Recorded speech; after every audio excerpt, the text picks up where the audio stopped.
Kora, and welcome to another How To Plus Q&A event. My name is Anna-Marie Fanthorpe, and I am your host today. Happy Friday, everyone. Today, we've got Lewis Anderson here from Dazzly, and he's going to be talking to us about how to talk and write about your business. So this is an important skill, and sometimes we can be a bit shy here in New Zealand, or maybe it's just not our forte. Maybe writing and talking about our business is not something we've done in the past. And so we're going to upskill today, and I'm looking forward to it. Lewis is an expert in this area, and we're very fortunate to have him on. Now, just a reminder, if you're tuning in with us on various platforms, YouTube, LinkedIn, Facebook, or here with us on Zoom, please drop your questions into the comment section, the chat function, or the Q&A function throughout the session. Get your questions answered. Lewis is happy to answer them, aren't you, Lewis? Thanks so much for joining us. Yeah, absolutely. Thanks, Anna-Marie. I think there's a great introduction and very apt. I think people do struggle in this area, whether they're a new business or one that's been trading for many years. Yeah, I think that, it's one thing to just kind of have a casual conversation about yourself and what you did over the weekend. But a lot of times people feel really intimidated by talking about their business. Maybe they don't have the confidence as well to talk about it, or maybe they don't feel as confident in their writing skills or know the right kind of language, the tone or register to use when talking about their business. So I'm really looking forward to that. Yeah, great. I think, I just want to start by saying, thanks so much, Anna-Marie, for having me here today. And just as a fellow business owner, it's quite hard for me to articulate my passion about this topic without actually, I really need to draw on personal experiences from my experience in business. And it will be a little bit personal at times. Before we do jump into it all, though, I really just want to say, thanks again to Digital Boost. I think it's an absolutely great initiative. I would really encourage everyone who's watching here on the live stream, or if you're viewing it post live, to after this talk, of course, jump back into Digital Boost, take advantage of all these great talks. We have so many quality private service providers here in New Zealand, and I think it's a really great opportunity for everyone to upskill their business. And there's many talks and topics that'll be complementary to this one as well. Yeah.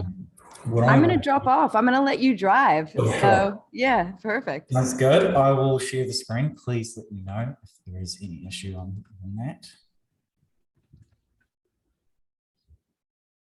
Does that look okay, Anna-Marie? Perfect. Great. Okay, so we'll jump into it. I guess just first of all, again, thanks to Digital Boost.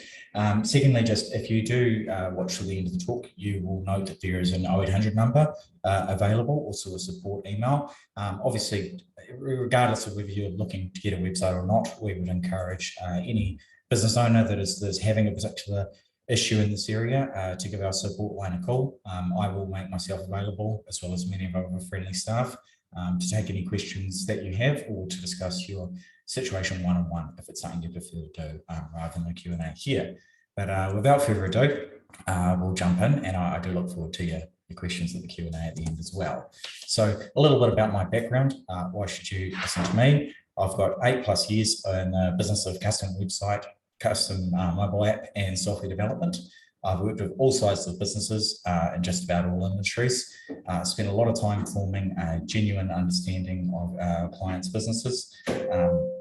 Also, I think I've made a lot of mistakes, and I've learned to correct them. And I think through that, I've learned to generate business for my own business as well as the business of my clients. A little bit more about the background. I think it really is important that you are genuinely interested in your customer's business, spending time in their business and learning about their business.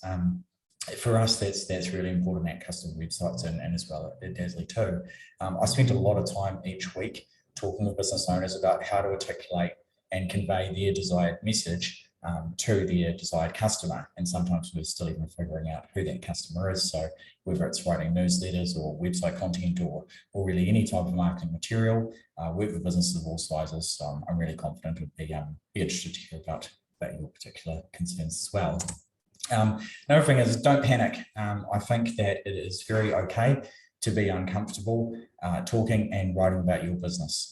When myself and my business partner first incorporated our first company, Custom Websites, in 2013, I previously only worked in technical positions, researcher, a bit of accounting background. So I really did not know the first thing about selling or how to talk and write about my business. So I guess what I'm saying is don't worry if you're feeling some of the stress, some of the anxieties around this issue. It is something that you can overcome. It's very natural, and as business owners, we are problem solvers for in our own business and in the business of our clients. So I just want to encourage you that this is something that you can overcome. It is something you will have to overcome for your business, and it's something that I'm confident you can overcome. So a bit of structure to the talk.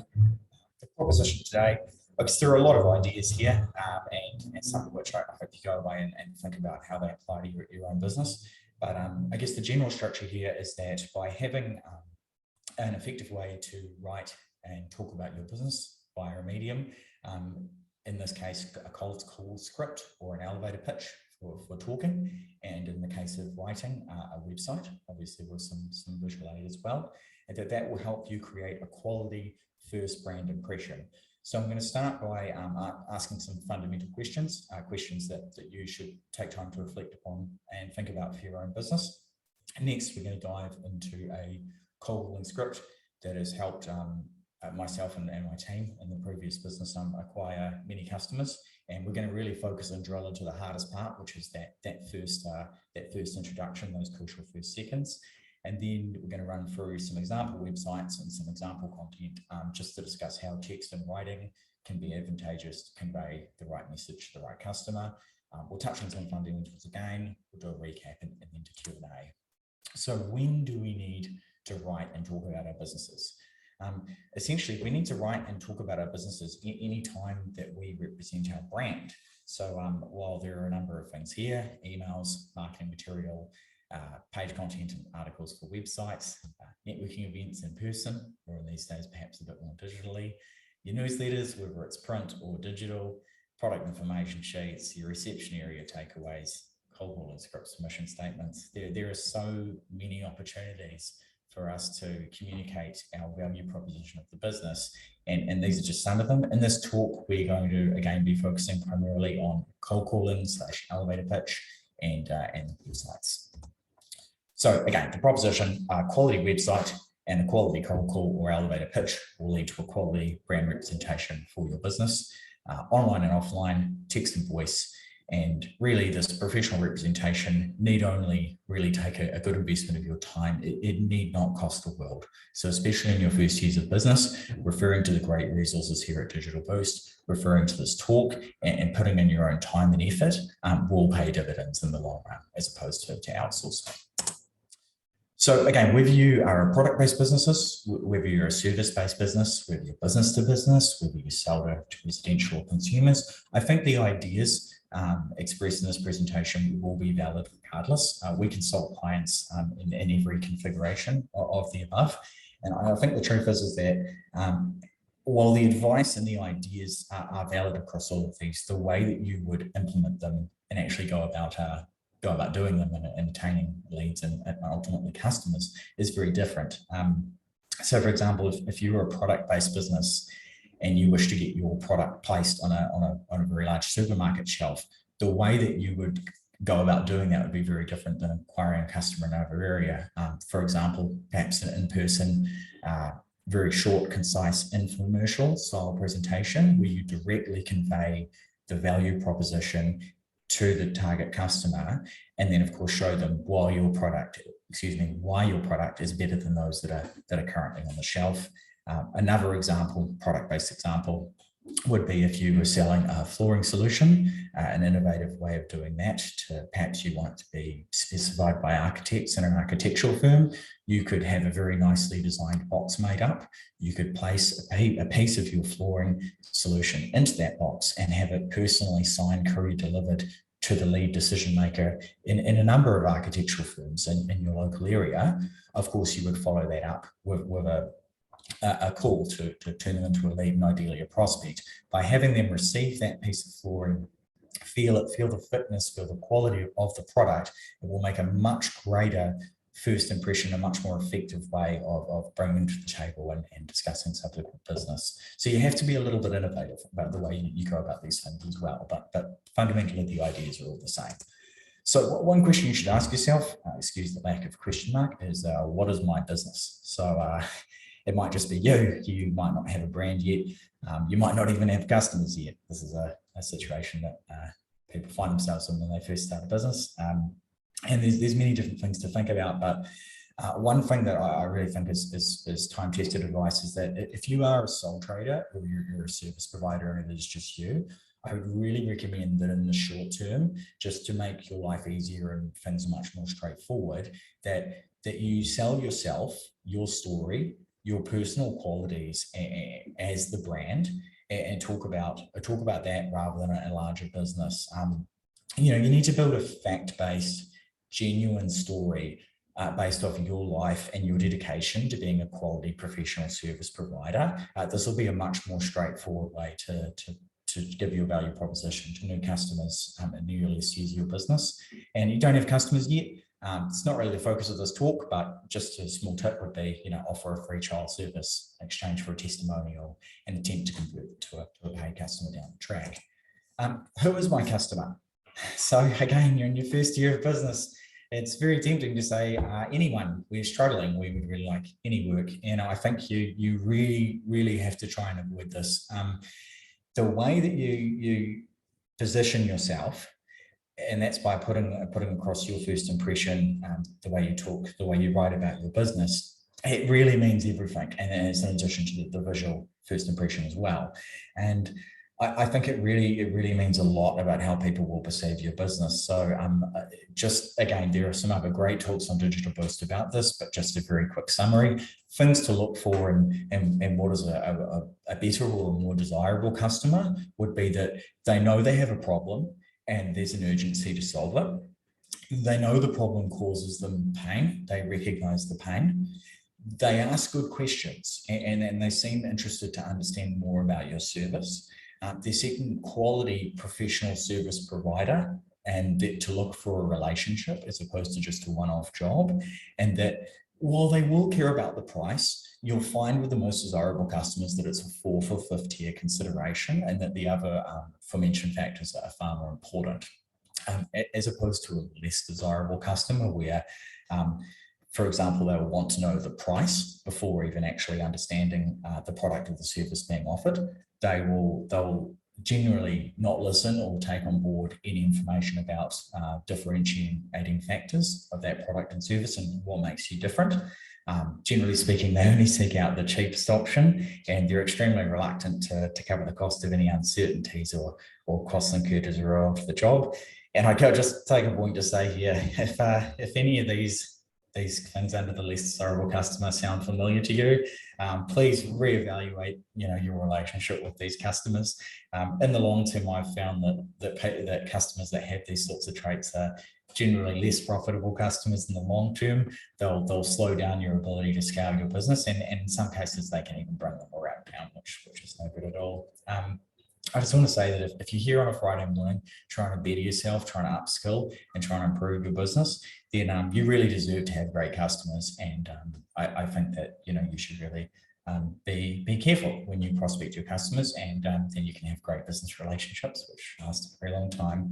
And of course, good customers have the intrinsic value of giving referrals to other good customers. So what do customers actually care about? So it's really important that you write in terms that the customer understands, not from your technical perspective or from your perspective necessarily as a business owner. If jargon or colloquialisms that the customers use are technically incorrect, but they use them, in a lot of cases it's better just to be relatable and for you to use them to an appropriate degree. I think that if you're finding it difficult to relate to your customer, there's a resource at the end that I'm going to refer to. There's a particular book, you're probably familiar with it, but it's called How to Win Friends and Influence People by Dale Carnegie. There are a number of suggestions in this book such as helping the prospect with a problem, sending them something interesting to read, or naturally, you can send them periodically examples of results you've delivered for comparable businesses. I guess in my case, this quite a number of years back, would cold call building company owners and people in the construction industry, and I would very quickly and very swiftly be rejected, and they weren't interested in what I had to offer. And I had a close friend who was a builder. I sat down and talked with him, and thought, well, there seems to be a booming industry and they have the money. I'm not understanding why they're not interested in getting more jobs. So as the story goes, I reached out to a construction business owner. I offered to work entirely for free for them for the day on site with their guys and girls, and learned a lot about building. Also learned quite a lot about the business of building in just a very short amount of time. So I think it's really important that you talk to people in the business. So the people at the top, but if not more importantly, the people actually implementing the work on the ground at the coalface as well, because there is so much value and knowledge and things that the customers actually care about that can be learned and understood from talking with everyone at all levels in the organization.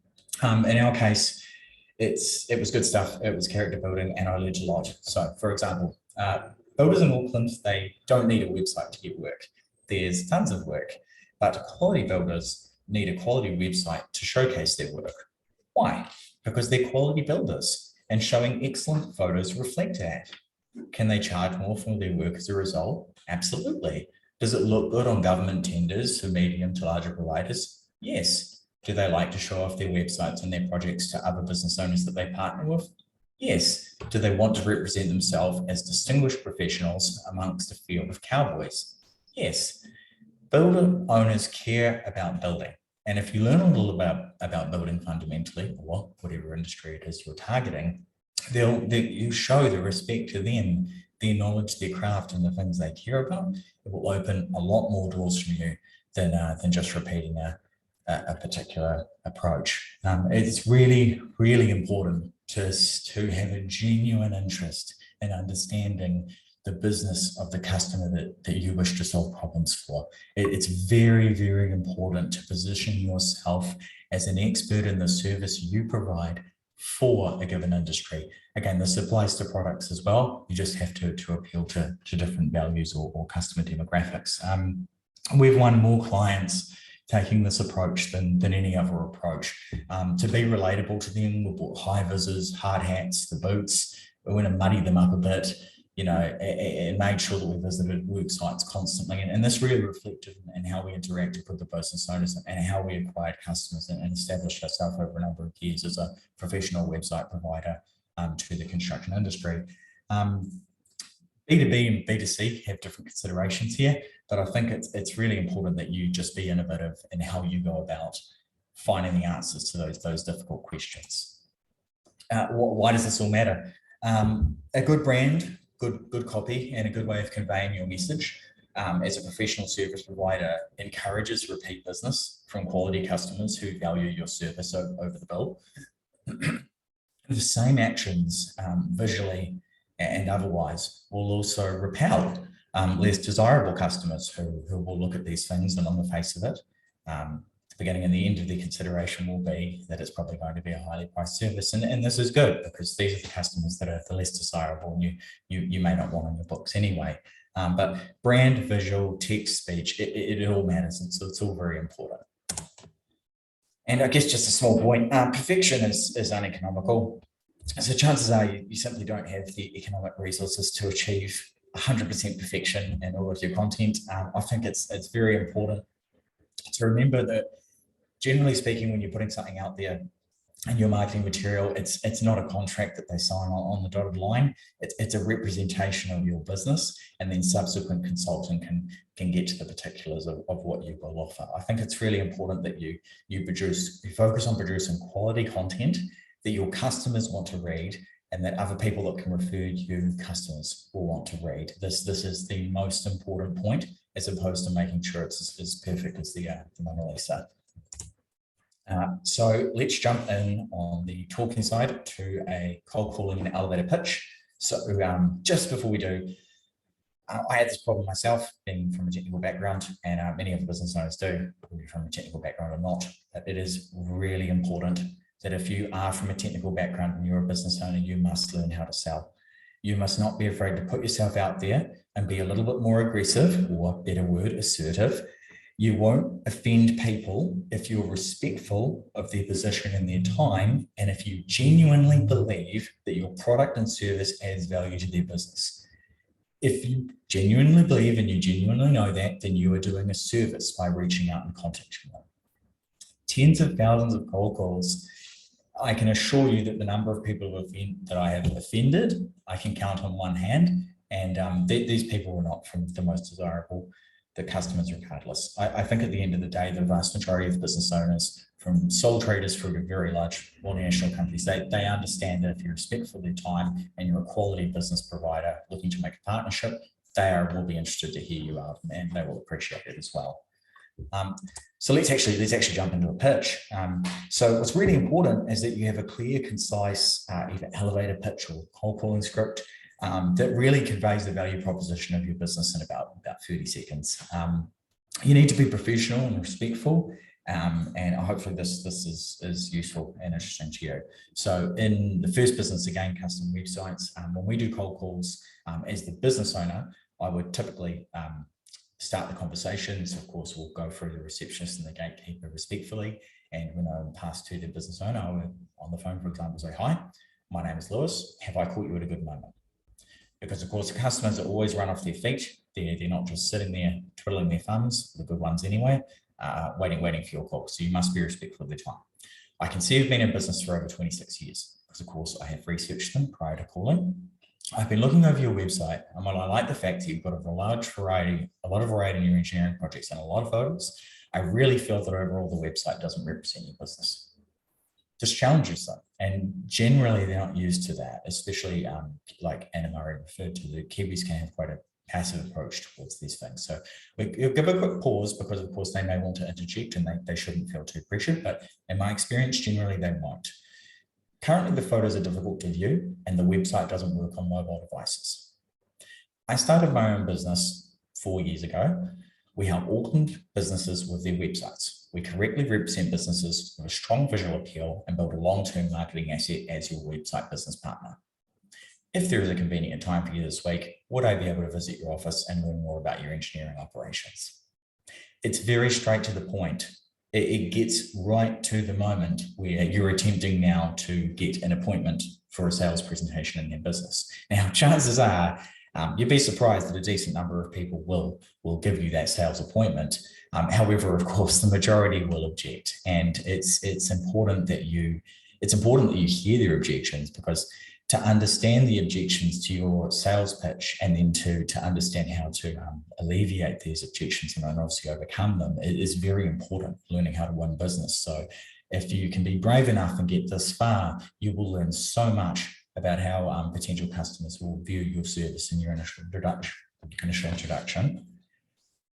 Now, that's a little bit on cold calling. So where can I find content? I hope there's some questions on that later as well, so we can go a little bit further. But where can I find content? Where can I find these interesting things that my customers and referral businesses would be interested to read about? Well, in my experience, visiting hundreds of businesses, would be that the best content comes from the coalface. So speak with the workers that are actually implementing the work. Speak with the receptionists, speak with the end customers if you can. Whether it's marketing a new product, how did this oven work for Dave, or whether it's representing your staff, your size, and your internal capabilities, it's really important to get input from all people at all different levels. And there's a great reference on this at the end as well in the book. Ogilvy on advertising, which I'll put at the end. There is a great reference for how to go about doing this. So just a very, very clear example from the software business. If we release a new version of the software, it might interest some people to know that it's version 1.5, but what they're probably far more interested to know is that now, as a result of this, their business can accept lay-by payments, for example. So sticking to the theme, we'll jump back to websites. So it is more in line with the theme, choosing websites over another medium. Also, it will allow, from the other great material, Digital Boost, it will hopefully be complementary to that. and hope you find it interesting. So to determine what pages, or what we might call the content structure of a website, it's really important to ask businesses questions, because that's how we're going to get the best tailored approach. So some questions that I would look to ask businesses when I come in and do a consultation would be, do you provide products or services or both? Who are your customers, and what do they value? What's your service area? Where do your customers live? Why do people choose your business over the competition? How large is your team? What are your goals and objectives? And what message do you really wish you could convey to your customers? So questions like these are very open questions, and they're quite thought-provoking. They're not easy to answer, nor should they be. They're questions that require a decent amount of consideration and thought. And you'll find that you really draw a lot of interesting information from business owners and their experience when they start to consider these things. So I will walk through for a better word, skeleton website structure for, again, a service-based business. Again, no two websites should be the same, but this is a general structure that people use to successfully convey messages to their customers through the website. So we'll just jump into it. This is Ariki Plumbing. So as you can see with Ariki Plumbing, we've got a very concise but strong welcome message displayed visually as soon as you land on the website. You have that strong visual background, again emphasizing the local service area, and of course there's a great call to action right there, prompting customers to contact. As you'll all be aware, in many cases, customers that are seeking a local service provider will simply make a call upon landing on the website, especially if it's something such as the nature of home plumbing and maintenance, in which case the calls could be particularly urgent. You'll also note, if you were to scroll down further, that there are many testimonials having that social proof in your writing from your customers there, as well as a general contact form so the customers can immediately get in touch. You really want things to be non-arduous in how customers interact with your marketing. It needs to be easy, and it needs to feel right, because that is what's backing up the hard work and professional service that you're doing every day. You want that to reflect right through your branding. This is LaserStream. They're a great business in Auckland. It's an example of an about page. So what I would suggest, being applicable to your business, an extensive history of the business, photos of every staff member with the title, direct contact details, and a bio. Now, if you have just started your business, that can be a history about yourself, your qualifications, your past work, what sets you up to be the preferred service provider for your customer. Any list of awards or memberships or associations. Of course, they can be great networking opportunities for people in their first year of business.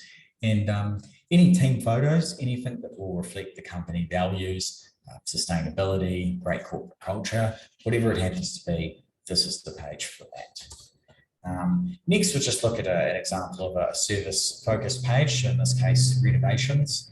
You will note that we have some very straightforward terms here, talking and using the words that the customers themselves would use. Of course, there is SEO or search engine ranking benefit from doing this as well. Again, I'm not going to touch on that because there are so many quality talks on SEO here at Digital Boost already. But as you can see, appealing to the previous ideas, we have straightforward text that the customers understand. It's not arduous. We have nice quality images, which ensures we're attracting or appealing to the most desirable type of customer. Next, you'll see good use of a gallery in similar industry context. If it's applicable and you have visual work, that's great to show in your business. It's really good to show customer outcomes where at all possible. And sometimes, of course, the gallery can be used for demonstrating different things. For example, we have a health provider in Rotorua that mainly uses the gallery just to portray the values and even local imagery. At the end of the day, by understanding your customer and what they're looking for, and then also your sales process, you can tailor these elements to really convey the message of the business, whatever it may be. In the case of this is Paramount Plaster and Paint, they operate on the North Shore. You can see here that they are appealing to the residential homeowner, and they're explaining through imagery that they can do anything from simple fence painting to painting the entire interior of your home. Testimonials, again, won't delve on this too much. It's just great social proof to back it up. If you have a testimonials page, if you don't, you really need to get one, and you need to collect testimonials, because social proof is great proof of the quality of your business. Next, we have a article section. So this is from NB Electrical, a really solid bloke in Lockhouse Bay and a great electrician. So Nick has really done well to establish his local presence. He has a reputation now for producing some decent quality content. Some here on the website, a lot of it's actually out on other channels as well. But again, that was started as a seed from just understanding some of these basic concepts and then going out and implementing them himself. He's able to establish himself as a knowledge sharing expert in his local community. Contact page, won't touch on that too much either. Another great company from Auckland as an example, but really the most important thing is to show the locality if it's relevant to your business with a map, to have the most basic of contact details there, and to have a contact form that makes it not very arduous to get in touch.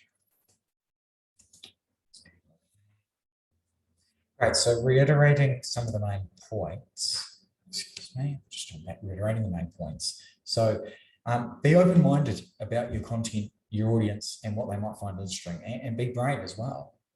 Be more flexible with what you publish to each channel. Casual Facebook posts are a lot more casual than a key LinkedIn post for the year. Don't be afraid to tackle it. Write about what your customers value and are interested in. Develop a professional cold calling script or an elevator pitch, and don't be afraid to try it. At the end of the day, if you reach out and sincerely show an interest in potential customers' business, I mean, even back in the days, I would call potential customers and say, I just want to know what's the biggest problem in your business right now. Tell me the most important problem in your business. You will learn so much just by showing a genuine interest and asking questions of these business owners. And generally speaking, if you're respectful of their time, they'll be more than happy to answer them. Develop a professional website that represents your business and values. Again, obviously you can jump on Dazzly. There are other great local website builders here that you can use to develop something for yourself without having to make a great financial investment in the first year of your business. Make an investment in your own time, effort, and knowledge, and develop those skills yourself. Even if you do outsourcing down the track, having done this yourself in the early years will benefit you and will really pay dividends. Win desirable customers. From showing a genuine interest in your client's business through to implementing those good practices on the other side, you will win desirable customers and ask for referrals if you're not getting them, because if you do a great job for someone, they're always happy to refer to another business owner, so you can do a great job for them as well. And something that I really, really want to drive home is that if you do happen to fall into a similar category that I fell into all those years ago, and you are a service provider and you are in your first year of business, I really believe, based off my experience, that it's extremely important that you position yourself as the expert service provider for what you do for a particular customer. In my case, high quality website design and consulting for the construction industry. I cannot reiterate how important that is. It's New Zealand. Word of mouth is key here. Even though we're talking digital, word of mouth will always be, in many industries, the biggest driver of your business. And if you establish yourself as the reliable expert in your service area, in your service line for a particular customer, that will pay so much dividends down the track. It really, really will. If you go in and put in those hard yards, it will pay dividends in the referral and the repeat business that you will get in subsequent years. So again, the proposition is how to write and talk about your business, but the examples is that a quality website and a quality cold calling script or elevator pitch will result in quality brand representation. Online, offline, text and voice. Again, I just want to say you can have this professional representation in your first year of business without a very large sunk financial cost up front. Some recommended reading very quickly. If you're perhaps just looking for some extra stuff and wondering, these books were very helpful for me personally, so I hope they'll be helpful for you too. They're all industry classics, none of them are new. You probably recognize some of these titles. They're age-old advice that survived the test of time.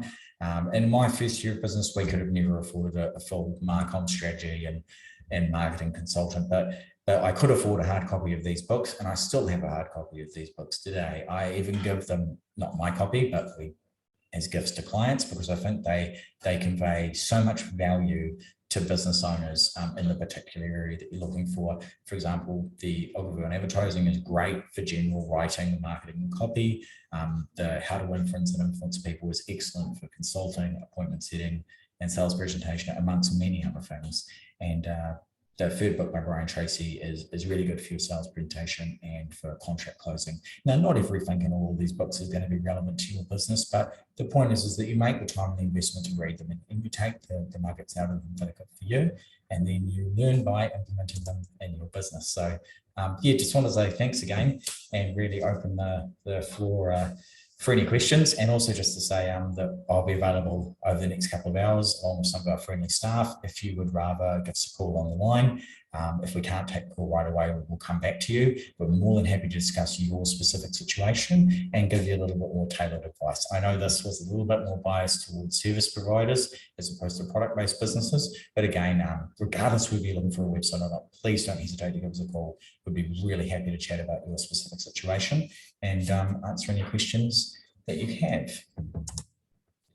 For Dazzly there. Again, if you are, when you're on Digital Boost, you're looking at other talks and things like that as well, and obviously in reference to this presentation, if there's any topics or concepts or things you want to test, you can always sign up for a free trial account and just test them on a website that you can make in your home or office very easily. We have New Zealanders from all over the country using our service every day. You don't have to commit to anything. You can just jump on and give it a try and practice some of these principles. And then when you are ready to make it come up, you can look in the market at the quality providers that are around. But yeah, I think that pretty much covers it. And I'd be really interested to hear any questions if anyone has them, or take any on the phone afterwards. Louis, you're a star. This session has been so good, honestly. Thank you. And you know what? Like, we always talk about digital, and we're very digitally oriented here, which is of course what you covered. But I love the fact that you recommended some reading, because we learn differently reading than we do, watching. So I think that's a really valuable, that's some really valuable advice that you've passed on there for folks. And I know that we're coming up to this holiday season, and oftentimes people have the opportunity to step away from the computer for a few days, or pop yourself in the sun and have a bit of a read. And so that's a really lovely suggestion for some holiday homework, we'll call it. Yeah, I think that's very well put, Anna Maria. You're right. We do get a bit of time over the holidays, so obviously read something you'll enjoy personally as well. But hey, maybe put in one of these too in your reading list. Wouldn't hurt either.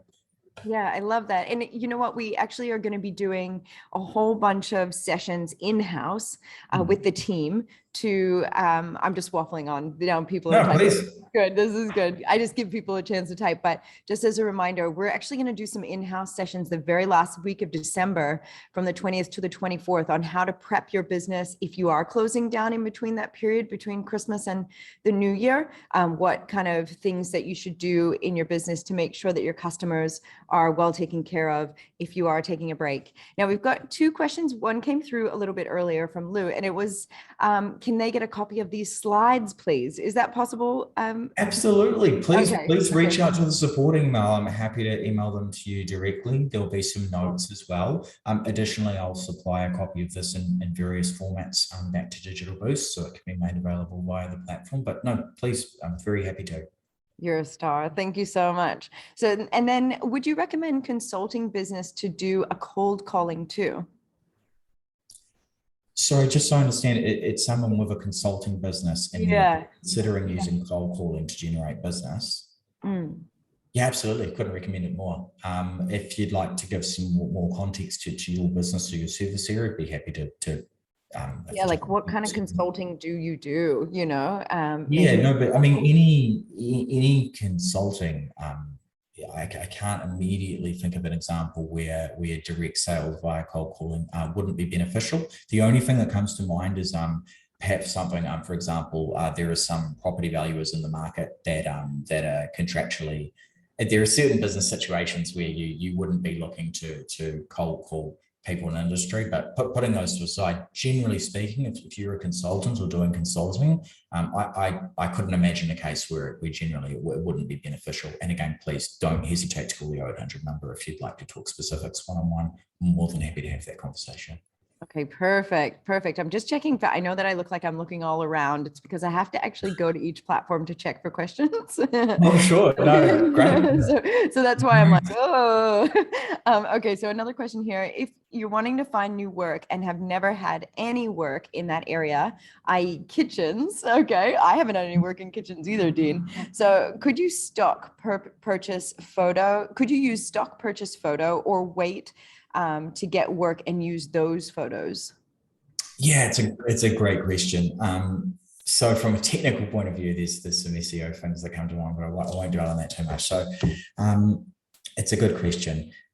One thing I would say is that it's a case dependent thing. That if you may have not done work in kitchens before under your business and brand, but if you previously under another company, have been a significant contributor to a kitchen or a bathroom renovation, and you have a good relationship with your previous employer, it may be the case that they will let you use some of those images to represent the work you can do, rather than saying, I did the specific one under my business. You always want to be transparent and straightforward, but nonetheless that those photos could be and are genuine representations of the quality of the work you can produce. So in some cases, you can use that, with a good agreement and understanding with your previous employer. Where that isn't the case, yes, you can use stock images to make your initial website. There are some technical disadvantages to doing this, but again, I would really just focus on the positives, on stepping ahead, establishing that reputation. So my advice would be, yes, use stock if you don't have another viable alternative, if you can't take your phone out with past colleagues or with something like that to produce something that does represent your business. Again, don't want to dwell on SEO too much, but an actual photo captured from a mobile phone with GPS enabled of a job in a local area will be really valued by the modern search engines, because all of that information, including what's embedded in the photograph, will be taken into account in your rankings. So I think that there is a lot of value if you are able to go out there with your mobile phone. And trust me, when I first started my business, I'm not the best photographer now, but I'm a lot better than when I started. And you can get better too. And then there's some of us that are actually already really good at taking photos of our phones. But the truth is that if you can do that and get genuine imagery, it will be better. But most importantly, just getting a website online that represents your business, getting that basic script down. So if you choose to pursue cold calling and direct sales, getting that basic script down and having something there as opposed to nothing is going to do far better for you, especially early on. Can I jump in there, Lewis, and just let folks know that now this is a ways off. I plan ahead. So okay. on the 26th of January. I'm making notes. Stay with me. On the 26th of January, we are going to do a whole session on imagery, where you can get free images from, how you can use them. It's going to be done with some of our experts here at Digital Boost. So the importance of images and how to get free images and digital tools for that. So that's going to be a session we're going to run on the 26th of Jan. So if I know it's off in the distance, but we do recognize that a lot of folks don't have those images that you're talking about. Obviously, the best is, as you accumulate that portfolio, those that library of images, it's really great. But until you have that, it is nice to know some tools that you can use to find some free images that can help you along the way. So join us for that session next year, 2022. Yeah, I really encourage people to join for that. In addition to writing and text, and this is a slide I was going to put in, but didn't make it in. In addition to writing and text, the visual images, if not equally, then the equal most common factors that delay website projects coming online. people can be very perfectionist about the writing and things like that, but and getting it just right. But there are other clients that can be particularly that way about the images. So no, I understand that completely. But it's again that sort of cost and trade-off between perfection and not having something online. So I think, that is a very important topic, equally as important as this, and I would definitely encourage people to check that out. Just a second thing on that point as well is that if you, it's a little bit of a plug, but we do obviously understand that images are really important, and I know there will be good options for alternative providers too, but if you do go through Dazzly, we have something a little bit unique. We have a built-in stock image library. We're integrated with various providers, so you can get those images. And in addition to that, we have a specially curated New Zealand stock image library, which has been taken by our team around the country, taking photos at various places. So no matter where you are in the country, especially now with lockdowns as well, if you can't get out and take that photo, like you would have seen the Riki example of Mount Taranaki, you can use images from our stock library, at least in the first instance. I would suggest you replace them with unique ones down the track, but in the first instance, you can use those to get them. And we have some quite rural locations covered. So please check it out and put your town in there. And if we haven't been to your town yet, that is awesome. Yeah. That is really cool, Lewis, because that is one of the things that a lot of big providers say, that are international. They often don't have those images of New Zealand. And, we want to be to showcase this gorgeous country and often where you are. And it can be, a lot of people like to buy local, like to buy in country as well. It's really important to a lot of folks. So that's a really good point. And what a lovely little addition to your platform that you have. Now, we did have coming back to that question, would you recommend consulting businesses to do cold calling? The consulting business is cultural business management, / business management. Okay, so that's an interesting case. So what, again, going back to sort of questions at the start would be, and again, so I'm not sure if you have or haven't done work in the industry before, but it would be looking at who is your target customer. Is this something that you'd be targeting? My presumption would be private organisations of a particular size, where they'd be in a position to make an investment in that. I've known, because I understand there'll be an investment in your time. And then additionally, you're probably looking towards government providers, other NGOs potentially as your customer. So I think when you start to ask that question, you start to get closer to the answer of, are these organisations where perhaps through LinkedIn as a first step, or perhaps I can get hold of a receptionist and ask who is the best person in your organisation to talk to about cultural workplace management, and then sort of you get that understanding of who the decision maker is in the organisation, and I guess for a better word, how reachable they are, and then I guess from that you can determine whether cold calling might be your best approach, or whether you might be better with a cold email, introducing them to a meeting, inviting them to a meeting. Perhaps you might be better sending them an interesting piece of research that you've read in your industry and say, hey, did you happen to read this? I know this is your responsibility, and I'd be keen to have a conversation about this sometime. Just something to sort of kick off that process and turn them from a potential customer to a lead, just getting them down that initial sales funnel, for a better word. So I think that the answer to that question is naturally really depends on the context. But I think if in New Zealand, in my experience, I've cold called, to business owners of companies with hundreds of staff. Generally speaking, in New Zealand, business owners and decision makers can be reached via cold calling. Again, you've just got to go about it in a respectful and polite way. But my gut would tell me is that the cold calling would work for this. It'd just be a case of evaluating those questions, and again, really interested to talk that over. Yeah, but we do have customers in this area as well. Yeah. I do think, Lewis, that you made a really good point earlier on being able to have your pitch in 30 seconds. Whether that's, I know from experience with Digital Boost, I contact a lot of big providers, a lot of providers that are international to try and get them on here. And even providers here in New Zealand, I've used chatbots to connect. Like, I haven't had a contact. I haven't been able to find one, I haven't been able to find a number to call. So, but what I did do was, over a series of trial and error, I devised the perfect set of words, statements to send out that they would go, wait a second, what is this?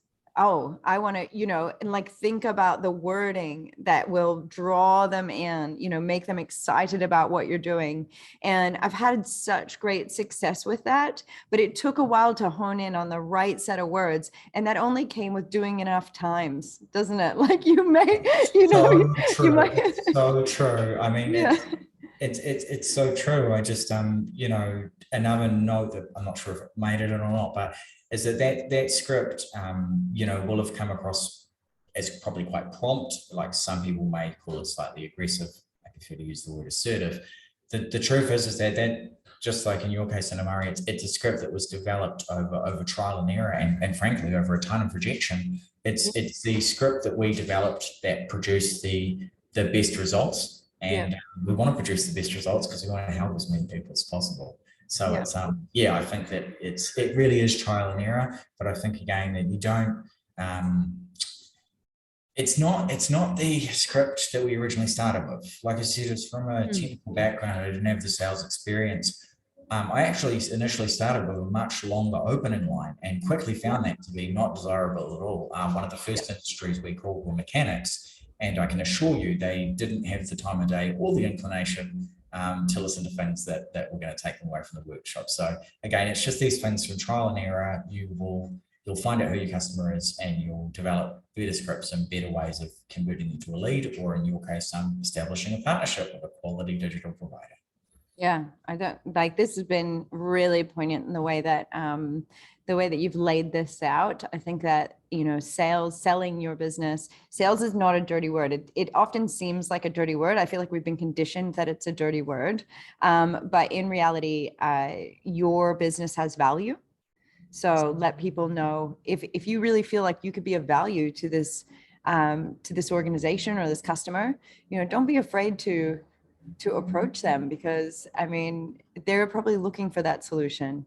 So have some confidence in yourself. Yeah. If your product or service genuinely adds value, business owners are looking for partners that add value. That's never not going to be true. And it's really important to sort of, as much as you can, work your way over those hesitations, and you have to do it for trial and error. But again, I can assure you, if you go about it in a respectful and polite way, that you will receive that same respect and politeness in return, particularly in I've always found residential to be good as well. So I don't want to say not in residential, because residential has been nice as well, but particularly in business to business, there's a sort of a good level of respect here, especially if you're showing it to. You know what? I also wanted to add, when you mentioned LinkedIn and reaching out to people on LinkedIn, which is a really, if that's where the decision maker is for what you're trying to do, it's a really great resource. We actually did a session on outreach for LinkedIn with Stanley Henry, where he specifically talked about building leads through LinkedIn. I'm going to, before we jump off, because it looks like we're kind of out of questions, but I'm just going to grab the link to that session if you don't mind, Lewis. No, please. Because I think that would be really valuable for folks. And I'm not a LinkedIn expert either, and there are some and you don't have to be, marketing companies. Yeah, I use it. Everyone needs to use it. It's crucial for partnerships, particularly in the software industry. But I think that I'm not an expert in that, but we have some really good experts in that here in New Zealand. Oh, right. Yeah. This is one of them. And I think that there's an ethical, what we talked about basically in this session as well, was just being very ethical in the way that you're doing it, because sometimes, there's a right way, and then there's like the wrong way to kind of do it on LinkedIn, and he talks a lot about how to build relationships on LinkedIn with folks. I'm just dropping that in the chat right now. Okay, cool. So it's there. It's LinkedIn outreach, generating ethical sales through the platform. So I do check that out. Stanley Henry is very easy to listen to, and like yourself, and always gives like really concise and clear direction, like you do as well, Lewis. And so, I just want to thank you again for this session. I'm looking forward to more sessions. In the future. No, I was really looking forward to some too. I'm glad that you seem happy with how it came across. I thought there were a lot of ideas there. It was perhaps a little less structured than the previous talks, but I've been looking forward to it. But not to plug this again, but we have another upcoming talk on redefining profit. Business with Purpose, that I believe is the December the 6th or December the 8th. Sorry. I can have a look. Go ahead, Mara. Yeah. And that's basically about, we're going to be talking about embedding purpose into your business, isn't it? Maybe it's the 8th of December. Sorry, the 8th. Finding profit, purpose-based businesses. So we know that lots of folks like to buy from purpose-based businesses. And an example of that would be Tom's shoes. If you buy a pair of Tom's shoes, a pair of shoes are donated or given to a child in need or a person in need. That's kind of a purpose-based business. So it will be a really good session. I'm looking forward to your insight on that. Yeah, no, we've got some great customer stories. So it'll be certainly far less about me, that talk, and far more about some great customers that we have around the country that are doing amazing things. And I'm really looking forward to sharing their stories. And again, yeah, if you wish to talk one-on-one, we have some personal concerns, do not hesitate to call the 0800 number or email support. Doesn't matter if you're looking for a website or not, doesn't matter. Just keen to have a chat and help. I know, you're so lovely. I'm so glad we got to have this on a Friday. It's the perfect way to end my week.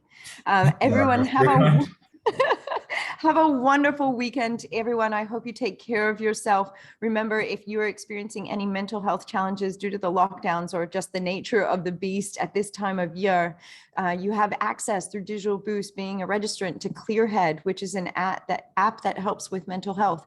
Do reach out to support@digitalboost.co.nz and we'll get you all set up and you can take advantage of that for free. It is totally free for Digital Boost members. So have a wonderful weekend. Thanks again, Lewis. And I'll see you on the 8th of December. Yeah, sounds good. Thank you so much, Anna Marie. Really appreciate it. And yeah, again, thanks to Digital Boost. It's so great. I really encourage you to get on and just consume as much as possible. And yeah, wish you all the best success in writing and talking about your business. Ta kite, everyone. Thanks for the positive feedback, Dean. I see it there. And everyone on the other platforms that are just writing in thank yous. Have a wonderful day.